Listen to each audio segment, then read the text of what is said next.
when along comes, of all people, Skeezy Tukas, on whom Killerman is now getting ready to move in. And he doesn't even know yet that the young hooligan is my friend. And all I'm thinking is, once he does, I'm done for. I'll be canned before I box my first tie. And I don't even want to think what my father will have to say about it.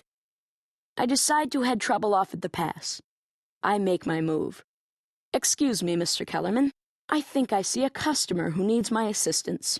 If you are referring to that young hooligan, Killerman says. You could chip ice off the words. Security will take care of him. Don't waste your time. Oh, it's not a waste of my time, Mr. Kellerman, I say.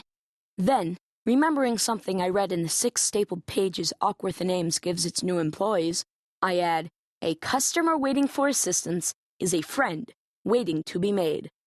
Killerman grimaces, but there's not a whole lot he can say to that. I smile a little smugly. I suspect some of my light is leaking out from under its bushel. What are you doing here? I hiss at Skeezy. I do not mean to be hostile, but with Killerman hanging out behind me like a vulture in the wind, I've got to act fast. The question is, what are you doing here? Geez, look at you, tie and all. He starts to finger my tie, but I don't let him. It's not mine, I tell him. If I get it dirty, I have to pay for it out of my salary. What kind of stinking rule is that? Is that your boss over there, the Grim Reaper? I'm going to go right over there and tell him. What kind of stinking rule is that?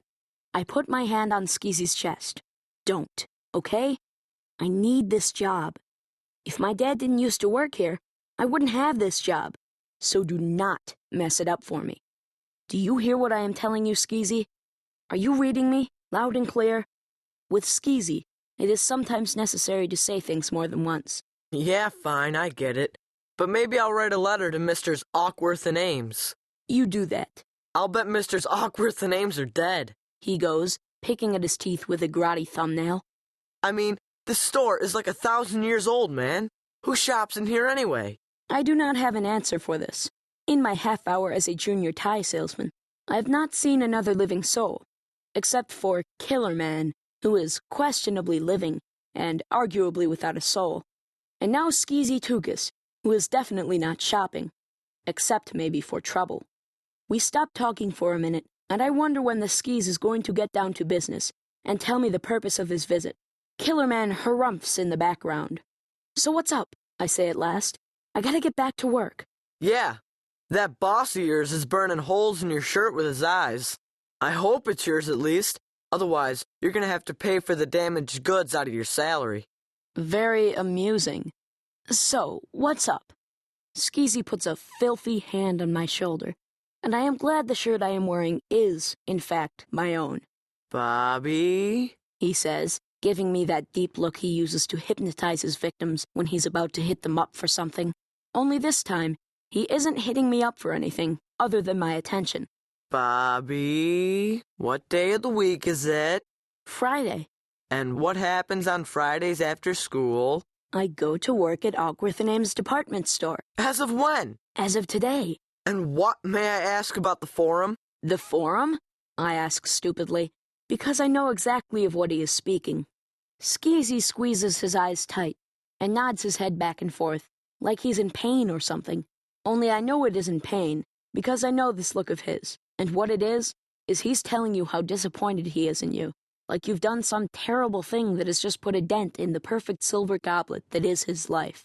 Bobby, Bobby, Bobby, he croons, his eyes still squeezed up as tight as if there was a whole pan of frying onions right there in front of him.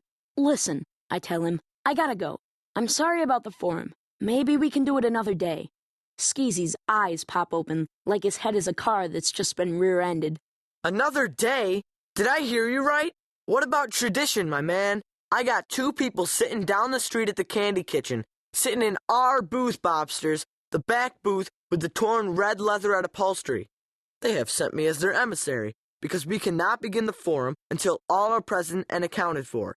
And you are telling me another day? Mr. Goodspeed, I hear behind me. It is the voice of the executioner. Really, I gotta go, I tell Skeezy.